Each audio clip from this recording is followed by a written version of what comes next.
Hey man, how's it going? Howdy doody. Not too bad. Good, good. How's your day been? Pretty good. It's been a week since I've been out of work. It's been fun. I haven't lost my mind yet. No. Oh, that's good. That's good. Um, yeah, I suppose I've been fairly normal as well. But today we Fairly have, normal. today we have the fun episode of a Christmas episode, right? One of the I first think you Christmas mean episode. Xmas. Indeed, I do mean Xmas. But yeah, it's Christmas, guys.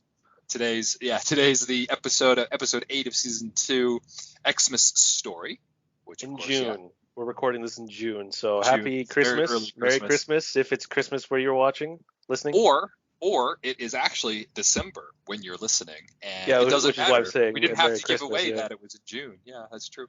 But in any case, yes, the first Christmas episode, lot to talk about. We can get right into it here. But overall, this episode I think I like is it. great. Yeah, I think it's great. I think there's a lot of really good scenes here. I think it's very Futurama, but it's very Christmassy, obviously.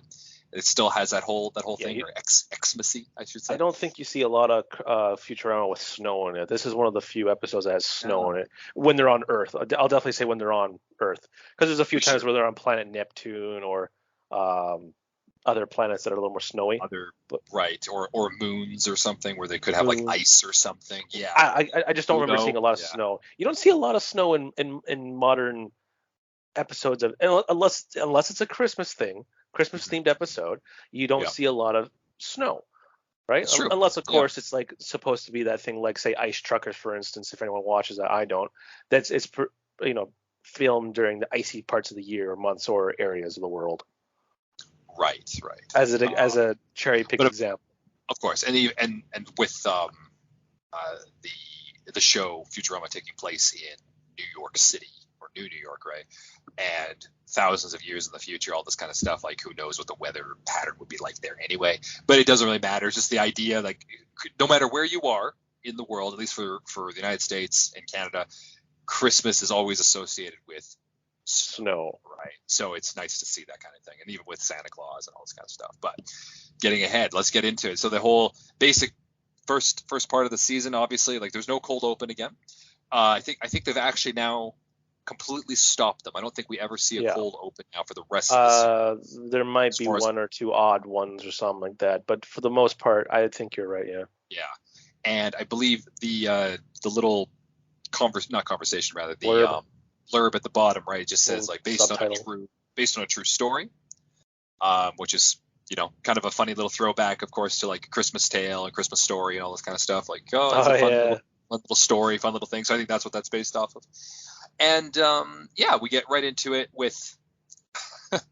So you didn't watch this. We've talked about this in the past, but you weren't as big into like The Simpsons until more recently. Like No. you started watching the Yeah, yeah. Basically, we'll say 2012-ish, maybe 13 was kind of when I got into it. I just it's only to because I 20. grew up with kind of strict parents that are like, mostly Right. my mother.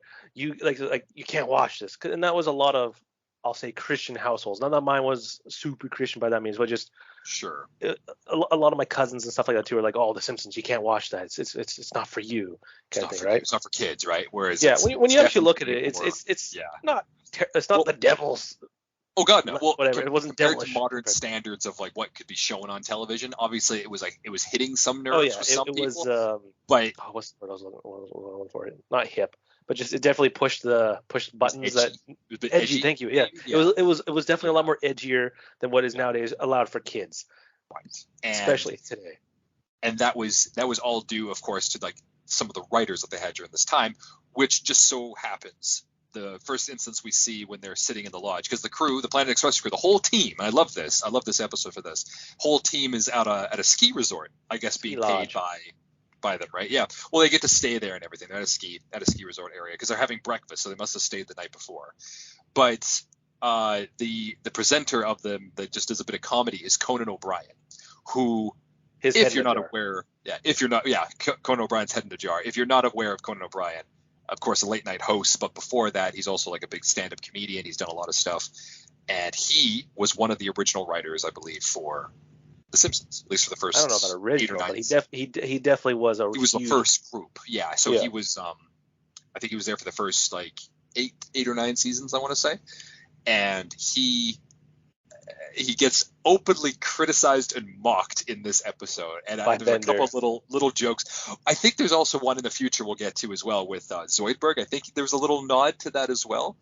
But we have Conan O'Brien does a nice little joke, and Bender is like that's not really a joke to modern standards because it's like 2,000 years ago, and then or 1,000 years ago, and Conan's like, well, I'm out of material, and he has like no other jokes, and he just leaves. So that was great. But the whole reason. My favorite thing is that Bender, like he was making fun of him. He's like, I may just be a head in a jar, but I'll have something like you will never happen. That is freckles. Soul. Why would you soul say that to freckles. A soul and a freckles, yeah. And Bender didn't like the freckles part. He took offense to that, which I found hilarious. That's the offense he took. Yeah, I love so Conan O'Brien is also famously like red-haired, and due to I think it's South Park, right? That's the original invention of this idea, is that redheads don't have souls. So it's kind of funny that Conan actually says this in the beginning of it, because I wonder if that was a play on for that. But that might have been big at that time. I never got really into South Park until maybe a little recently, but even then I still don't really go out of my way to watch it. It was never really my show to begin with, but I understand some They're of the clever humor, dudes. but it's not. They're clever dudes, yeah. Sure.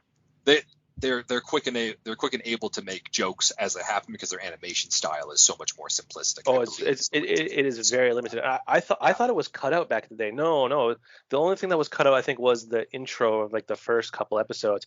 But ever since then, it was been put into made in a program, which is a lot more. I guess can be quicker rather than actual cutout. They can do episodes in 6 weeks versus most shows like Futurama that could do them in like 6 months or even longer. Yeah, so I think it's 10 weeks is the standard. I don't quote me on that one, but like that's 3 months then. Yeah, so it's just under 3 months. But in any case, the Planet Express crew, like I said, the whole group, and they're at the ski resort, and plenty of things to talk about. I think we could just have fun because there's like a whole montage of what they're doing. We have Fry and Leela, and they're going on the chair, and they're Fry's remarking how beautiful the snow is, and it's a good thing global warming didn't happen because, of course, that was a big thing at the time that he was alive. And I actually didn't really look this up, but then, of course, Leela says, like, oh, but it did happen, but nuclear winter canceled it out. And I'm pretty sure nuclear winter does not mean what she says it means in context to that, but it's just still like a funny little joke to it. Like a winter that lasts forever or something. Well, it's supposed to be like the cloud or whatever is supposed to cover all of Earth, right? So the Earth doesn't get sunlight, so it does cool down, really which cold. I think did happen way in the past, but not because of nuclear war. Obviously, right. It's just like that winter mixes with global warming, hence why they have natural climate now. I don't think one cancels out the other one. It doesn't matter to me. I think it's a funny little joke. It's just a funny joke. It's a funny little play on words. Then we have them kind of partnered off a little bit more. We see the professor. He's on his own, but he's falling asleep. He's going down the ski hill. Oh, yeah. I love the professor in this episode. And Hermes and Zoidberg were on the ski lift, and Zoidberg's talking about being cold-blooded, and we get more about like his little physiology. I love it that he puts a glove on his face because he's got 4, I don't know what it's called, feelers or whatever, and he put on a glove. Right. Yeah, tentacles. Yeah. Right. Yeah. And because they only have 4 fingers, like 3 fingers and a thumb in this one, it fit perfectly. Yeah. So it works out very well with that. And then I guess we just kind of go through the whole thing. Oh, Bender's skiing, and he literally falls off the trail, and he falls like off of a cliff. And he lands in I believe they're making a joke about Charlie Brown, like yes. Peanuts, right? They're skiing. Because growing up, I think like watching Christmas movies, I think we had like 5 core ones. Mr. Bean's Christmas was always a go. How the Grinch Stole Christmas, the cartoon. But I also do love the live action with Jim Carrey.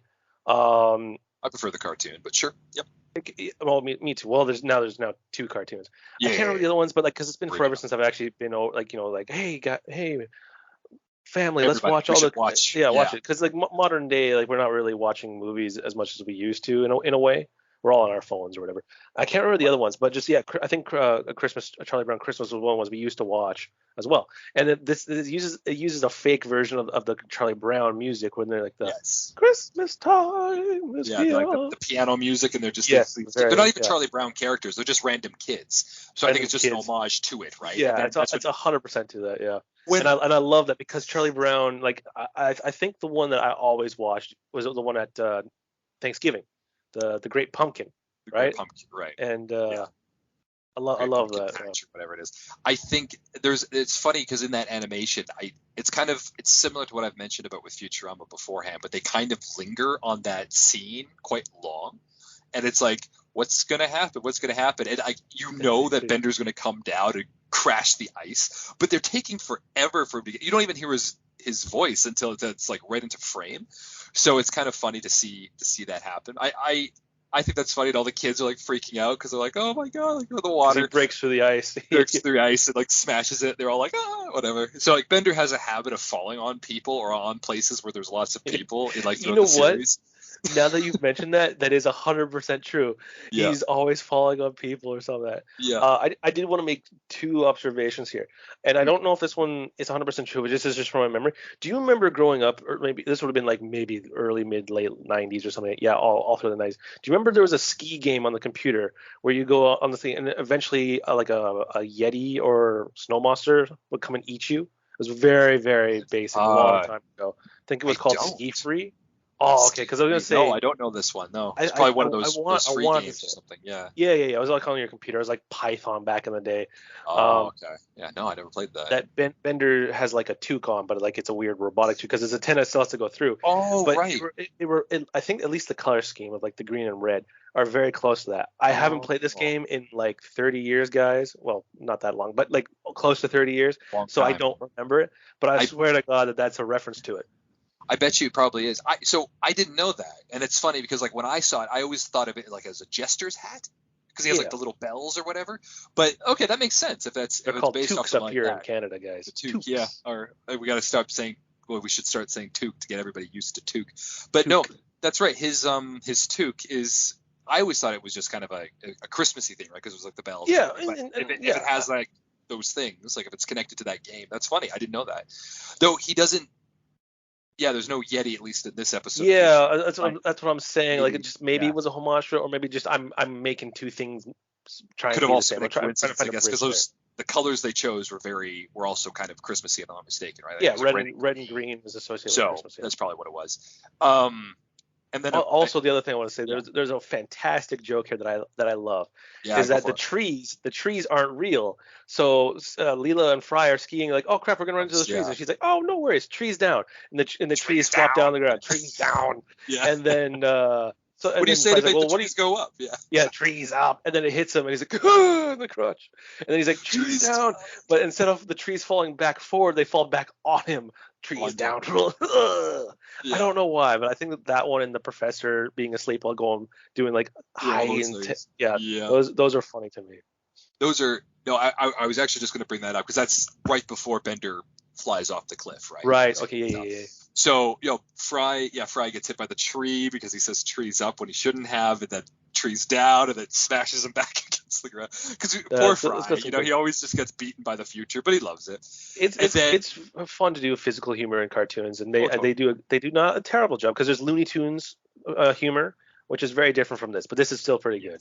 It's slapstick humor that's still believable enough that somebody, except for like certain explosions or something, people could Yes. survive it. Like Bender always gets hit by the stuff that would kill a human being. Hence why he's a robot. He can take that kind of punishment. Like when he falls off a cliff and survives, you believe it because he's a robot. Everybody else is like, oh, like I got hit by a tree that slammed on the ground. Maybe that would kind of kill somebody as well, but it works out because it's Fry, right? You could do that. It's also Yeah. on snow. Maybe you can make a joke of it. One of my favorite ones is just for this scene at least is with Hermes is on a bobsled and he's about to go to the bobsled This there. hits very close to Anthony and I because we're from Calgary, which the 1988 Olympics. There's a movie Right. called Cool Runnings as John Candy, wonderful actor, and there's for some reason a Jamaican team doing bobsleds. Now, what is Jamaica known for? Ah, yeah, their snow. They left so much Right. snow in Jamaica, right? They're not a beach country? No, they're No, known they're for not their hot all snow. the time. Exactly. Yeah. So there's this joke about it. It's like there used to be, like Hermes says, there was like this legendary team of bobsledders from Jamaica, and then Fry's like, I remember them. They sold beer afterwards because they came in last, and he's like, a true inspirational tale for the children or whatever. But then as he's about to go, he's like, because it's the future, right? It's So the it has future. to hover. It's a hover. It's a hover It's a sled. hover bobsled. So it slowly turns and he falls, and then it slowly slides him in, and he falls, and then Can someone push Zoidberg me? starts laughing. And then Zoidberg starts slipping, and he's a crab, so he can't grab, so he falls, and Fry's laughing at both of them, and he's like, well, okay, and he jumps in after them. Part of me wishes that I could do something like that. I think that would be a really fun slide, but I know it's quite destructive, I think, yeah. Oh. I'm curious. The thing about the bobsled, like I don't know what to call it, the course, the tunnels or something like that. I would never ever want to slide down there ever because they're very dangerous. They're meant. It's a very it looks like a stupid sport because you're just like, oh, all they did was just go down a hill very fast. It's like there is more to it than that, and people have died in Olympics because they took a turn too quick and they flew off of it and stuff like that. It actually happened here in Vancouver. 2010 or something. I think a few people may have died, unfortunately. Well, for those it's kind of like race car driving too, right? Like the NASCAR thing, right? Like when you're going on high speeds in any kind of vehicle of any sort. Yeah, any overcorrection can hurt you. I think it's more of the idea like when Fry does it, there's this part of me that's like, He'll be okay. Yeah. I'll be okay, and I want to do it. How much of your time in your youth was spent sliding down the Park 96 hill? Oh, sure. Yeah. Like the hill that we grew up near, that we could do this with our toboggans and everything, was wonderful. Absolutely fun. Oh yeah. I remember it was one time way too busy that you had there was like a line to wait. Yeah, because it was too dangerous to go down the hill because there were so many people. Though I remember getting hit by people. I remember hitting people. I remember hitting trees. Everybody got hurt. It was fine. It was fun. I remember my dad being a ninja one time. Like me and Zach, my brother, we all, and my dad, we all fed in this toboggan. We were probably like, kids at the time. Zach was probably maybe 7 or 10 or something like that. I might have been 12. And somehow we all fell out. Dad was still kind of on it. Zach somehow fell underneath, and Dad was like, did his like ninja dad moves where he like, I don't know how he did it. He did like a flip somehow, like a somersault, and somehow got Zach back on. And my brother's like, that was cool. Head, right? Oh no. I remember because my dad brought this up a while ago too. He's like, remember when I did that cool thing? I'm like, yeah, that was ninja, Dad. Oh, okay. So this is one of those memories that have stuck with me, that he kind of did something less cool, obviously. Sure. And we're like, oh crap, I don't want to crush my kid. Dad magic, saves his son, right? I remember tobogganing once. I think I fell out, and I was with a friend of mine, and we were on the toboggan, and we went over this weird jump thing. And I fell out, and I remember gliding with him along the side and like seeing him on the side. It was like so quick, and then there was like a chain link fence, and I hit the chain link fence. Oh no! But obviously I'm fine. I'm still here. But it was just like it was funny. Are you? Yeah, I am doing a podcast about Futurama like 20 years after it came out. But no, it's good. It is really good. I thoroughly enjoy it, so I always had that fun. But as we see afterwards, right after that, yes, they're all in casts. They're all like broken, and like I think Bender has dents in them, and they have like casts on. What Amy's been doing during this time, because she's a giant flirt, but she starts talking with a guy who has a broken leg, and she's totally attracted to danger. Hello there. Yeah, and she's people who like conflict or whatever. Oh, like. I think she just likes pain, right? So I think she's a bit of a sadist. No. Just I can't remember what the word is here. My God, I hate being blank on this stuff. But just dissonance. She likes dissonance or whatever. Oh, like rebelliousness, right? Yeah. She likes being a rebel. She likes people being rebellious. I think it's attention. That's just what I'm trying to say. She just likes attention. Sure. She likes attention, but she also she's attracted to things that are like that, right? But in any case, she's talking with this guy. He's about to tell her all about his broken leg, and then she sees a guy in like a full body cast and comes over to him, and she's like totally into him. So that's all fun. And then the professor shows up. This is one of my favorite little scenes. He shows up, and he's wearing like one of those jerseys that has the like a number for like in a race. Yeah, race. He has a medal around his neck as well. He clearly won something, but he was sleeping the whole time, so he has no idea what's going on. So that's all great. I also Now like we the kind of fact that get he has like the super thick lenses, but they're sunglasses, so they're super thick dark black glasses. Yeah, Yeah. exactly. That's how you can tell that he's outside in the sunlight because he has those glasses, right?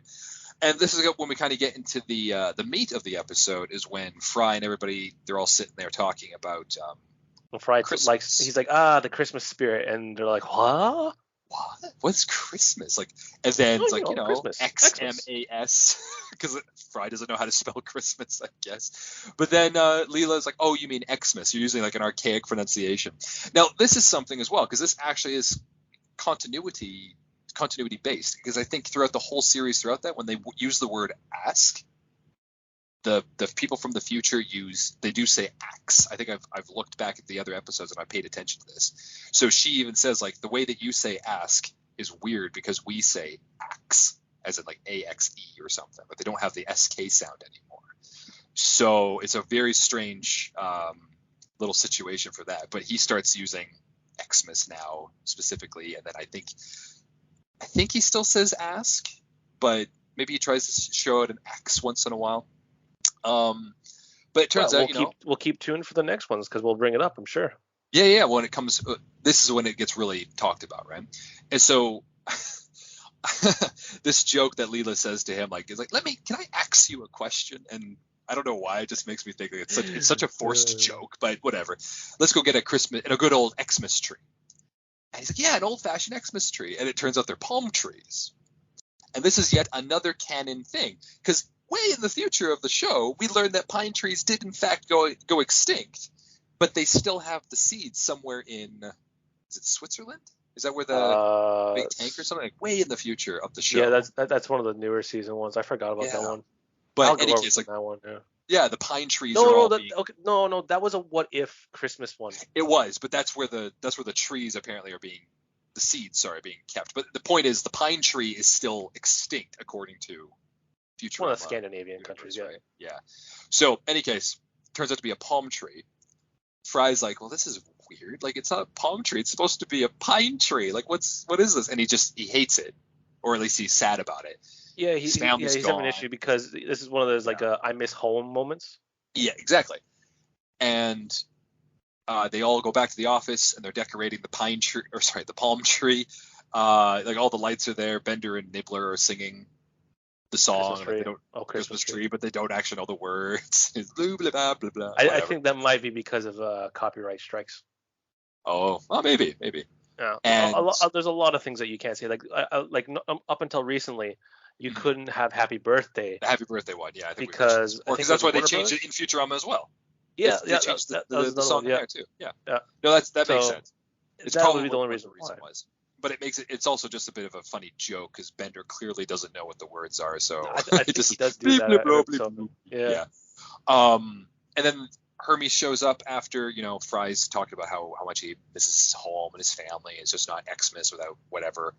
And Hermes shows up and everybody gets like Christmas cards or some kind of card. Christmas cards, everybody. Xmas cards, Xmas. And Bender's like, you get the most, Bender. And he's like, yeah, I won Xmas. I won Xmas. Now, the two things for this. Number one, I have a question is, who gave Fry a Christmas card? Because he doesn't know anybody. I'm curious. It was the professor, maybe. Second, this is the joke I think that Zoidberg has, and this is at the expense of Conan O'Brien again, because they keep making jokes at the very beginning after like, oh, maybe we could forget about the antics of Conan O'Brien, and Zoidberg is like, oh, if only, like all this stuff. But he says like, oh, my cousin Zoidfarb gave me this, and he's wrote Claus, like CLAWS instead of Claus, like Santa Claus. Like, oh, modern comedians could learn a thing or two about humor from this guy or something. And I was like, I wonder if is that also at the expense of Conan? But I don't think it would. They would have done it in the same kind of sequence around the time, or Conan O'Brien would have been like popped up in the show or something. Yeah, exactly. Yeah, that's fair. So they all but Leela doesn't get anything. Leela doesn't get anything, and obviously, like I think we did know that she grew up an orphan, right? But we don't know where she grew up yet. Yeah, I think this is the first time they kind of dive into it about that she was definitely an orphanage. Which sorry kids, if you're in an orphanage. Right. Well, she never had a family, and at the time now, she still believes that where she's alone in the universe, like the only one of her species. And Fry is completely aloof to her feelings towards the kind of situation. So he makes a comment about her not caring about him. She storms off and crying, and he's like freaking. He's like, "What the hell's going on?" And of course, then he's explained. So Fry wants to do something nice for Leela. So he decides to go out to buy her a gift, and Hermes throws out a line like, "Be sure to come back before sunset." And Fry makes a joke about haggling, but then I like to haggle. Yeah, it turns out the future of Christmas or Xmas is actually a horrible, horrible time of the year when people have to stay inside. This is why they have to be with their families and have to be, around the fire, because Santa Claus is a robot that was made 200 years prior. That is too. What was it? He judges people too harshly on being good or naughty, and he judges everybody naughty based on his too high of standard, and he kills them. So we learn a little bit more about the Futurama thing with this. And I love the Santa Claus. I do love Robot Santa. I think he's a wonderful character that they show up in this show. This is the only episode, too, where he's voiced by John Goodman. Yep. I was looking that up. Yeah. When we see him, it's definitely, you can hear it's John Goodman. In the future, if you're paying attention to it, it's definitely not John Goodman. No, it's John DiMaggio, who does a good job of kind of reenacting. Yeah, guy does Bender. Yep. He does it very well. I wish they would bring back Goodman a little bit, but now it's been too long. I think it's been too long. I don't know why he didn't come back. Do you know why he didn't want to come back? Was it just timing? Well, when's the next time we see Santa Claus? A couple of years, I think, because at the very end of this episode, which we'll get to, like, Santa is the last thing we see, and he's saying, "I'll be back next Christmas." And so whenever they have their next Christmas here's my take on that. So this is what year did this come out? 2001. About that, yeah. This episode? Yeah. So what happens with a certain monster movie in 2002 with a big blue and purple furry monster and a little one-eyed green monster played by Billy Crystal? Monsters, Inc. happened. Oh, Monsters, Inc. So you think that he was busy because of that? Well, also Emperor's New Groove came out, I think, too, around this time. So that definitely put he was doing a lot of animation. That's Goodman right. Yeah. Up. And since John Goodman was a name at the time, like people like, oh, you got John Goodman in that movie? Yeah. Well, that's gotta be pretty good then, right? So he probably cost too much. He was too when you probably had someone like John DiMaggio who's already being played to play X amount of characters per episode. It's like, oh yeah, I could probably do that or do something similar. And they're just like, you know what? Yeah, John Goodman probably would cost us 3 times or whatever the number is. It would be too much of the budget, right? So we'd have to limit other things or something like that. Especially for a season 3 of this show, it's still not enough to pay for everything, as well as a John Goodman who's been in Emperor's New Groove and is planning to be in Monsters Inc. Well, I don't know what timeline would work out, but I'm pretty sure that maybe that would have added a little more to the bill for John Goodman. Yeah. And let's face it, I like John Goodman. He's a good actor. He's got a good voice. He plays a Transformer. I didn't know that. Yeah, he's a phenomenal voice actor when it comes to some of these characters, and especially for like the Santa Claus. And we'll even go more into like what Robot Santa is for this, but there's a lot of really good lines. There's a lot, and he delivers them really well. I think there's a lot of good stuff for it. So it's sad that we don't get to see Goodman anymore, but I think DiMaggio does do well afterwards. Just it's not the same voice, obviously. But as he's leaving and going all this stuff, meanwhile, we have Bender who's doing like a side thing because, of course, you have to have the trio. The trio has to be doing something in the episode. But Bender was he watching TV, right? They're watching the news and with Morbo and what's her name now? I'm forgetting her name. Oh God, I was gonna say the Family Guy one. Yo, not her. I'm forgetting her name too. But in any case, Tress MacNeille's main character for the first couple of seasons before Mom. The two of them are talking, and the female lead anchor goes to a robot soup kitchen, but Bender gets this idea to like, oh, I'm going to go be charitable or whatever, but turns out he's actually there to get the free alcohol, the free booze, because the homeless people, the homeless robots. So they go there, or he goes there, and Fry goes out looking for a nice gift. There's a joke about the suicide booth's return, or at least the idea of the suicide booth's return when he goes to the mall. There's the Jolly Seeking Missiles, and then he goes to a pet store. Now this is funny because like Leela has a pet, which is Nibbler. Is there any reason why he would have gone there? It just says like, oh, they're the only ones open. I don't know. Probably just to do the joke about oh, I got like, what do you say, like $100? Well, you could buy a bird or 100 lizards. $500 parrot or a buck each for a small lizard. 500 lizards for 500. Right. Or I could get the parrot, but then 500 lizards, and then he's about to buy the 500 lizards, but then he decides to go with the parrot. And I like the parrot for Linda the joke Van because it does come up. Shoehornhoven. Who? Just Linda. Her name's Linda. Linda, thank you. Yeah, you didn't have to look it up, man. It doesn't matter. The point is, yeah, Marbo and Linda's the one doing the soup kitchen story. So in any case, Fry gets the bird. He gets the parrot. The parrot annoys him. He freaks out at the bird. The bird escapes, and he has to go chasing after the parrot. But of course, it's already dusk. Leela comes back, apologizes, and then they tell him like, "Oh, Fry went out. Oh yeah, where's being Fry? Selfish, and he went to go buy you a present after I asked him to set the table." Two things I want to bring out here. Number one, I love, because they even brought this up at the beginning of the episode. The professor says your notions of your Primitive notions of modesty, and then he takes off his clothes. He's like, brisk. And there they are, Hermes and the professor, butt naked, playing chess, because that's a common thing, and no one bats an eye. They're just like, yep, that's normal for this day and age, I guess, for old men to be naked playing chess or something. I think so that's just one thing. Anyways, is just old men are naked everywhere for some reason. But like completely naked, like or in the my middle of different from yours. Right? Probably. So then afterwards, this is another one of those forced jokes I'm not a huge fan of, but the forced joke, like, oh, he'll be killed. And then Zoidberg says, why? It's like, but you know why. You know why, Zoidberg. You're part of the future. Like, that doesn't make any sense. But in any case, I'm telling you why. Santa Claus is coming to town. I'm like, oh.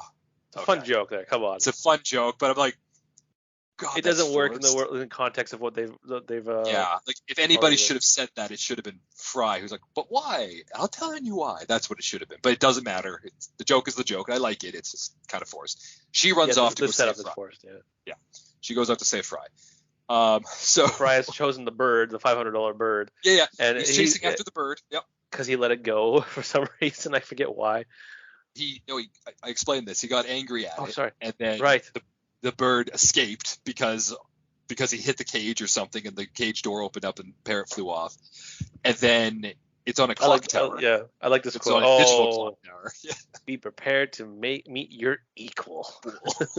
Just you and me now, bird. Birds are smart, and I think like some of the parrots and stuff like have about the same cognitive function, power, whatever you want to call it, as like a 3 or 4 year old. So that's pretty smart. They're actually for quite an animal. intelligent for animals. Yeah. Well, they can mimic, they can do all these kinds of things. They remember things. Like birds are very intelligent. It's just like they're not as intelligent as people, except for Fry, because this one outsmarts him. But he's getting there. He gets to the edge of the clock tower area, and I want to remind everybody this is a digital clock tower, not like Big Ben, like an actual clock, like digital clock with the numbers and the dots and everything. So he goes there. The bird flies off as he catches it, and he slips and he falls. And I can't remember the whole number system, but he starts off at a 9 or 5, and whichever one has something at the top. Right, and then it switches to like 5 then to 4, and he falls again, and then he holds off. He's like, "Whoo!" And then it goes down a couple seconds, and then when he gets to the 7, I think it's the 7, isn't it? Because then the 7 has the line at the top, but then it opens the whole thing, and he falls. Yeah. And luckily, Leela gets him, and he's like, "Oh my God, I'm gonna buy you so many lizards." Yeah.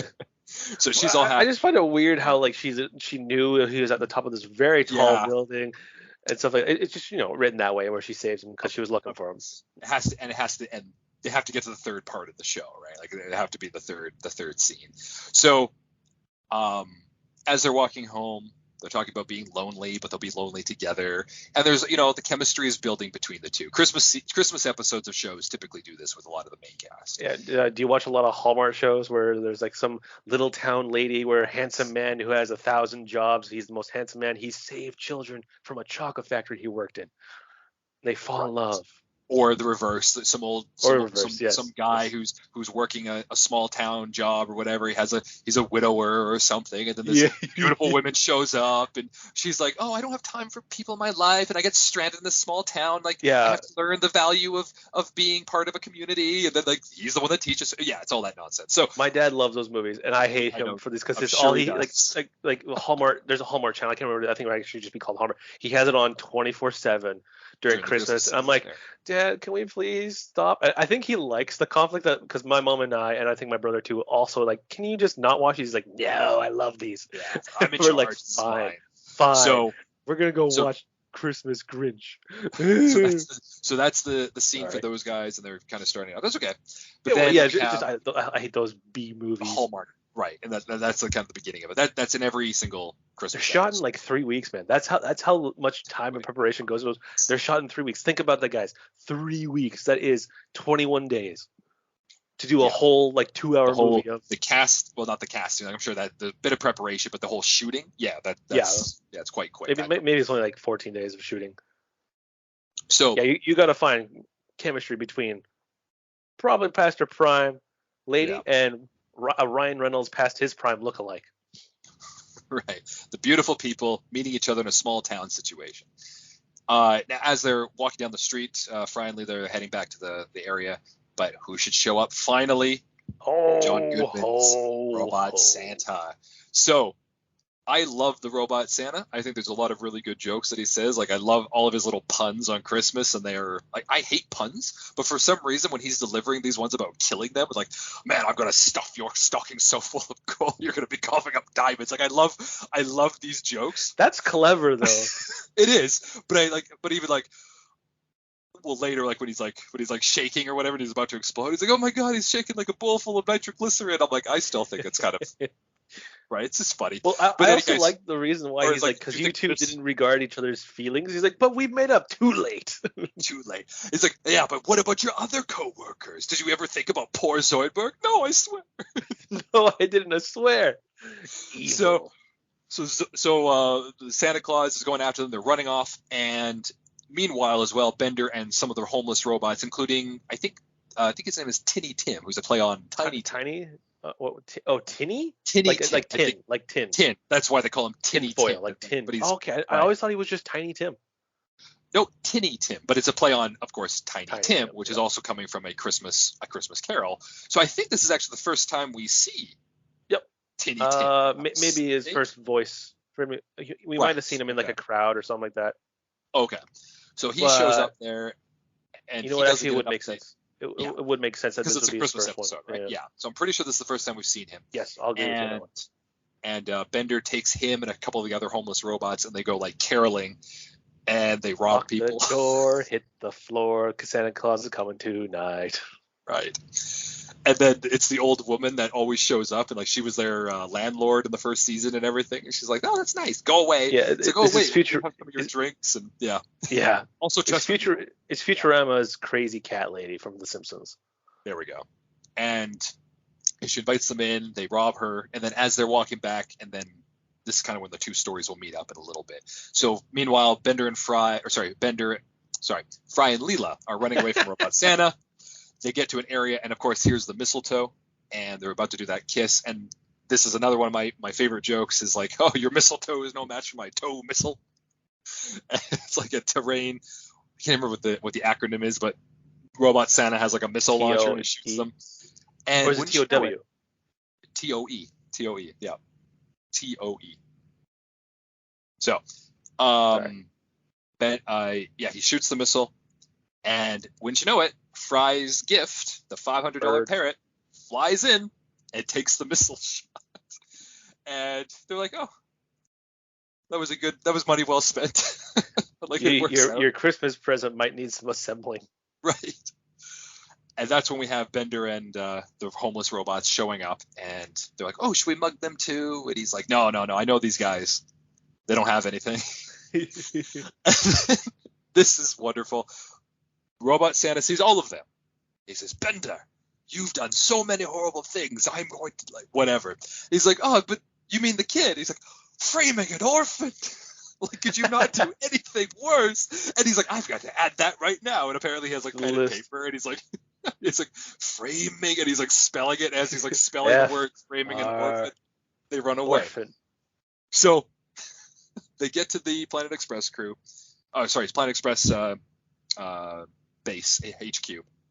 They get in there. Everybody's still there. And they try and hide and lock up the doors, but they don't get in time before Santa Claus comes in. And out of everybody there, he's like, you're all horrible. I'm going to kill all of you, except for you. And it turns out to be Dr. Zoidberg. Zoidberg is the only one in the world that gets an actual gift.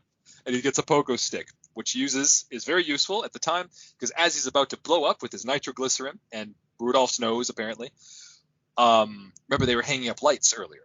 Yes. And what Zoidberg jumps on his little pogo stick, like a legitimate pogo stick, pops up, uses his claw, breaks one of the wires, it comes down, it's live, electrocutes Santa Claus, and they use their force to push him into the fireplace, which has like a little metal door over it.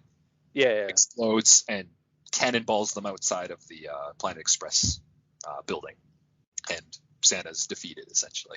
And they finish off their Christmas night or Christmas Eve night with a dinner that was going to be the parrot, but Nibbler ate it. So then they have like a fun little song about Santa Claus. Oh, what's the song they're making fun of? Is not Santa Claus is coming. Oh, it is Santa Claus is coming to town, right? Better watch out. Sorry, you better not. Oh, crap. Right, that's their version. We're gonna do the real song. Yeah. You better not move. You better watch out. I'm telling you, dude, because Santa Claus is gunning you down. Right. So that whole song, and they finish off like "Merry Christmas, everyone," and then I think the professor takes off his clothes again, and he's naked again. And the following last little bit is John Goodman Santa Claus threatening that he's going to come back and murder them next Christmas, and that's the end of the episode. So overall, I love this episode. I think this is one of the best ones for, at least for Christmas episodes. I think this is one of the better ones. I love a lot of the scenes. I laughed out loud a lot of the time, but it was great. What about you? Your overall impression, favorite? Oh, I thought it was a good solid episode. It was a good Christmas one too, because within I think 1,000 years, traditions would change. Because even like for us, we were talking about this before the thing about how when we were working at like our retail jobs and stuff like that during the time, this is kind of the transition where you weren't supposed to say Merry Christmas anymore. You're supposed to say Merry Xmas, or to be more inclusive, which Happy Holidays or something. Happy Holidays, which I think is like prejudice to or not, whatever the word. It's forcing you not to be yourself, so that way the company doesn't look bad. In a way, right? Like if you're Christian, you can't say Merry Christmas. Because like it's you're being rude, but they're also kind of forcing you to not be who you are. There's a line there which they weren't towing. Well, once you're part of a company, you're kind of like, and you're working on their hours. Like that's kind of like the idea. You're supposed to represent the company. I fully get that too. But just like it feels like you can't be who you are. And then within a certain amount, you should be professional. But also, I don't believe that they should be forcing you to be not yourself. It's funny. It's funny to see what kind of traditions they made up for the show, and I do love that kind of thing. It's like there's still very much the elements of Christmas, but they're definitely Futuramaized, right? Like I would love to see what they would make of if Futurama was to have just happened, we'll say this year or something like that. I would love to see what they have done comparatively to make what Christmas would look like now, 1,000 years in the future, because obviously times have changed from the late 90s to now on what's acceptable and what's not acceptable, what is celebrated, what's not celebrated. Well, even when they do Christmas episodes in the future, like even when the series had come back the original time and they did a holiday special as well, that had I think that they brought in a few other different holidays as well, like Ramadan, and then even in the movie, I think there was it wasn't a Christmas, Kwanzaa bot and all this stuff, but I think and the Hanukkah zombie. I think like those guys, but like even in the movie, like in the first, I think it's the first movie or whatever, and they're just the scammer one, the scammer one, right? And they have the holiday people, but they're not. It's not part of Christmas. It was just three. It was Santa Claus, the Hanukkah zombie, and the Kwanzaa bot. I've been giving these things out for 1,000 years, and no one knows who I am. I still don't know what's going on. Yeah, and I think that's the following Christmas episode with Bender taking over, right? So that's but that'll when we get to that episode, we get to that episode. Yeah, no, overall, yeah, your favorite scene and favorite character. There's a couple good jokes in this one. I do like the one where Hermes is like, I had to get my hair cut to get you this. I was just about to bring that up. Yeah, for sure. Yeah, to get you, Amy, this comb, and she's like, "Oh no, but I got you a comb, but I had to cut my hair for the money," which is just insane that, because she's insanely rich.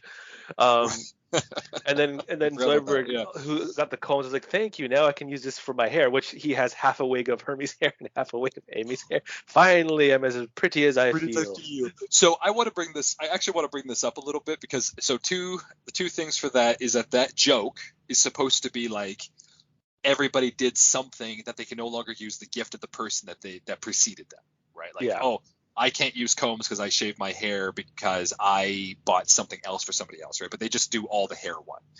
The second thing, though, is that means that when they were doing this whole gift-giving situation, Zoidberg already had their hair because he was expecting combs, but he knew they shaved their hair, so he still bought her at least a comb, and then she also bought Hermes a comb. Like the only one who didn't know anything was Hermes, essentially. So no, I can't. Yeah, the joke was that he gave. I think he gave the comb to her first, but she's like, "Oh, but I shaved my hair to get you a comb," and he's like, "Oh, the irony! I also shaved my hair." Yeah, for Hermes, and then Hermes also shaved his hair to give Zoidberg a comb because he somehow knew that Zoidberg had hair. I don't know. It's just a funny thing. Just a joke, right? In which case, after that, none of them have their hair or they don't have their hair afterwards. Whoever is back to normal. Like it's a very strange joke, but. It's okay. It's one of those. It's like you said with the other one. Then I can't remember which one you said. It didn't make sense, but it's just one of those things. Just I'm telling you why. Why? I'm telling you why. Yeah.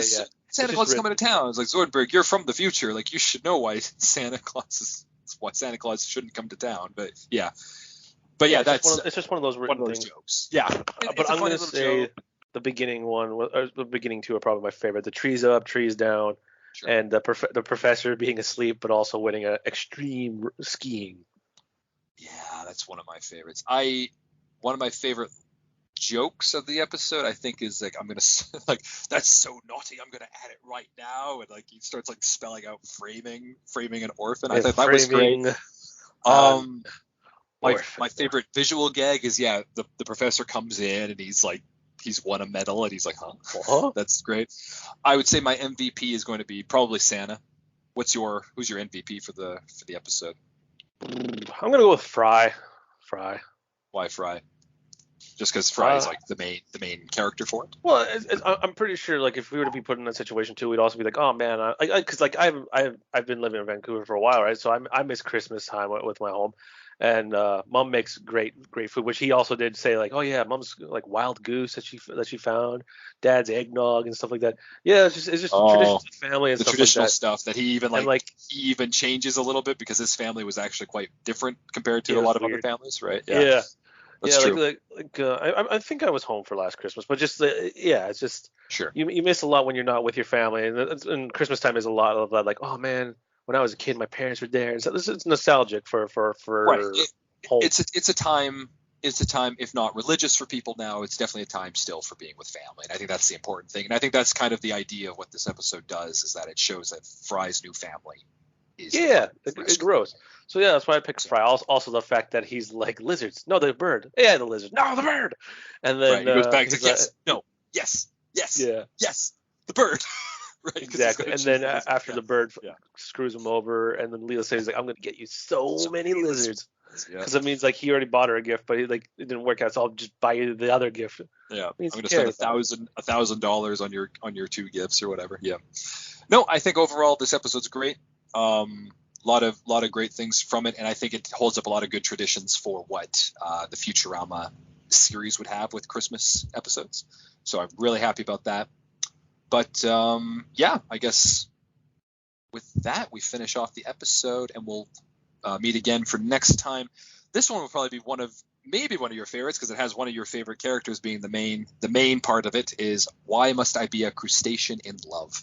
we get to see more about Zoidberg and his culture for that. Honestly, just not a big episode for me as much as you think it was. It has my favorite character, yes, but just I don't think it's not a big deal to me. We'll get into it more when time comes, I guess. But until then, have yourself a great day, Mitchell. Merry Xmas if you're listening in December. Christmas. And we'll talk to you guys next time. Yeah, see you guys. Bitey duty.